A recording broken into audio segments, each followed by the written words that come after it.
Assalamualaikum warahmatullahi wabarakatuh. Waalaikumsalam Jumpa lagi dengan kita Gus Gaul. Gus, monggo ngajinipun kitab Adabul Alim Muta'alim dilanjut. Nggih, matur nuwun Mas Rahmat. Pemirsa yang dimuliakan oleh Allah Subhanahu wa taala, pada pembahasan kemarin sudah pertama kita lanjutkan di paragraf pertama, sekarang kita lanjutkan pada paragraf yang kedua.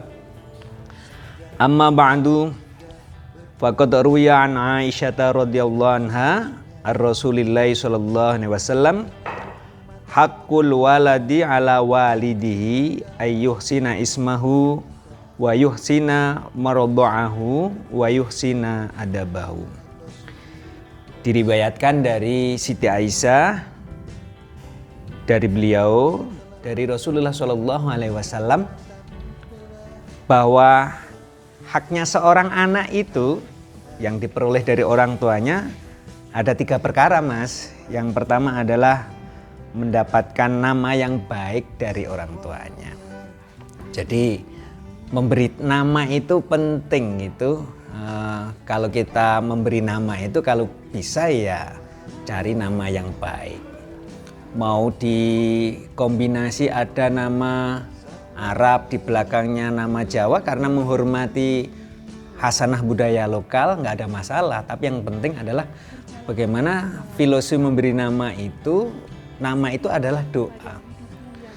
Apa harapannya? Harapannya agar anak ini kalau diberi nama itu yang baik, berharap anak itu akan menjadi baik. Oke. Jadi misalnya nama depannya Muhammad, belakangnya misalnya Hasananto. nama Arab digabung dengan Jawa. Satu, kita mengambil filosofinya kalau dari Arab itu ya berharap hal-hal yang baik yang ditransformasikan dari budaya Arab kita masukkan menjadi doa. Kemudian bagaimana budaya lokal itu kita ambil kearifannya sehingga kita tidak meninggalkan tanah di mana kita memijakkan kaki. Istilahnya menghormati budaya lokal. Boleh-boleh saja. Tapi dalam memilih nama itu bagaimana maksud dan tujuannya itu menjadi baik. Jenenge Tomblok misalnya kan itu ya. Ya nanti anaknya betul-betul jadi Tomblok, apa-apa diadai kan itu ya. Kita ngambil nama yang baik, berharap anak yang kita beri nama itu akan menjadi doa. Pernah satu waktu itu saya diginikan, jenenge Miftahul Khairi jare. Lah, memang enten apa, Pak? Ya miftahnya antine kan kunci, khairi kebaikan. Jenenge kunci iki berarti kan gur gandul ning arep lawang ngrasa mlebu jare kan itu ya. Oleh nek kula mboten ngonten, Pak. Ya kalau bisa namanya itu Miftahul Khairi itu kunci dari kebaikan.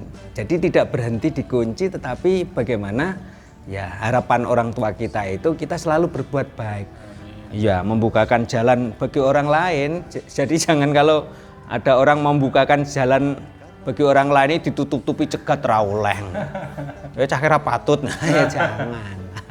Artinya bahwa berbuat kebaikan itu kita lakukan kepada siapa saja. Kenapa? Karena kebaikan yang kita lakukan itu sebenarnya di kemudian hari pasti akan dapat pahalanya.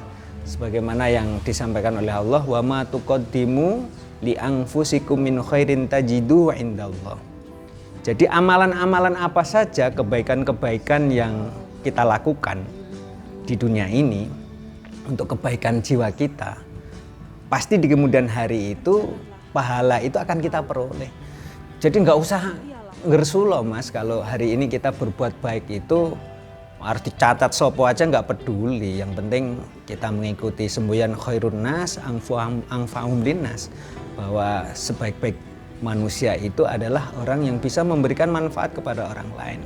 Contoh yang kecil misalnya kalau kita ke masjid sandal teman kita hilang. Kita terus melok-melok goleki sandale ning ndi lah. Sekedar membantu itu aja sudah mendapatkan pahala. Jadi nggak ada kejelekan bagi kita membantu orang lain. Maka hak anak dari orang tuanya itu yang pertama adalah memastikan bahwa nek iso ki wae jeneng ki sing apik.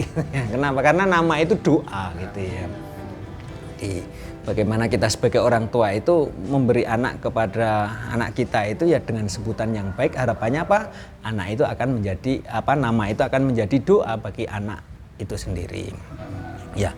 Kemudian yang kedua, hak yang perlu diperoleh dari anak dari orang tuanya itu adalah bagaimana anak itu memperoleh hak mendapatkan susu dari ibunya. Sekarang ini kan banyak Mas, ibu-ibu yang lagi kerja, kadang-kadang karena kesibukannya itu sehingga fitrah alamiah dari seorang ibu ini seakan-akan mulai turun gitu, bahwa menyusui bagi anak itu adalah sebenarnya sesuatu yang luar biasa. Manfaat yang diperoleh bagi anak adalah anak akan mendapatkan gizi yang utama. Karena air susu itu ternyata kandungan gizinya luar biasa. Kemudian yang kedua ada transformasi energi bahwa ketika anak mendapatkan susu dari orang tuanya itu, dari ibunya itu, beda dengan antara yang disusui dengan tidak. Misalnya kalau anak tidak mendapatkan susu dari ibunya tapi mendapatkan susu dari sapi, maka kelakuannya kayak sapi kan. Alhamdulillah, artinya bahwa memperoleh susu dari orang tua itu bagi anak adalah sebuah hak yang harus diberikan gitu ya. Kemudian yang ketiga adalah anak itu bagaimana diajari kebaikan dari orang tuanya. Lha sing gumun kula niku ngenten niki wong pengen anak iku apik tapi ya wong tuane orang wae contoh sing apik, repot niku. Kapan hari itu ada ibu-ibu ngantarkan anaknya ke TPA untuk membaca Al-Qur'an. Loh saya ini kaget. Lah tiba sing jemput tok rambutnya dicat ra karo-karuan batin ku artis dadakan opo piye gitu ya. Anaknya disuruh pakai jilbab lah, ibunya tidak. Lah, ini penting bagaimana kita mengajari adab di lingkungan rumah tangga itu bagi anak, orang tua menjadi uswah gitu ya, menjadi contoh. Jadi tidak mungkinlah kita ini kepengen anak kita menjadi orang baik, sementara itu kita sebagai orang tua itu tidak memberikan contoh. Jadi ada 3 hal itu tadi, kewajiban orang tua terhadap anaknya, atau ada 3 hak yang akan diperoleh anak dari orang tuanya itu. Tadi yang pertama adalah memastikan bahwa anak itu akan mendapatkan nama yang baik dari orang tuanya. Kemudian bagaimana orang tua bersedia memberikan susu kepada anaknya. Dan yang ketiga adalah bagaimana orang tua itu berusaha untuk mengajari anaknya berperilaku baik sehingga anak itu juga akan berbuat baik kepada orang tuanya ataupun kepada orang-orang yang ada di sekitarnya. Jadi apike bocah iku ora krana kon njaba tok Mas, tapi ya baiknya anak itu juga dimulai dari rumah tangga. Biasanya bocah ruwet-ruwet ini aslinya ya kok ngomah jane. Dari dalam iya ruwetnya itu diawali dari rumah. Kalau rumah tangganya itu sakinah, mawaddah warahmah. Diajari tentang misalnya nduk nenek omah ki karo wong tuane nganggo basa krama inggil gitu ya. Nah, orang tuanya bengak-bengok tok ya akhirnya.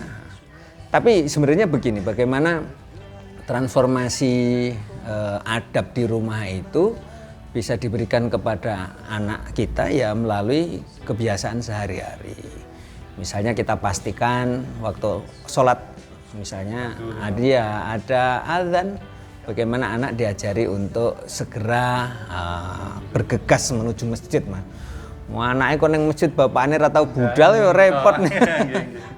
Bapaknya ngakon sing apik, bapak mboten nate nyukani perilaku sing apik.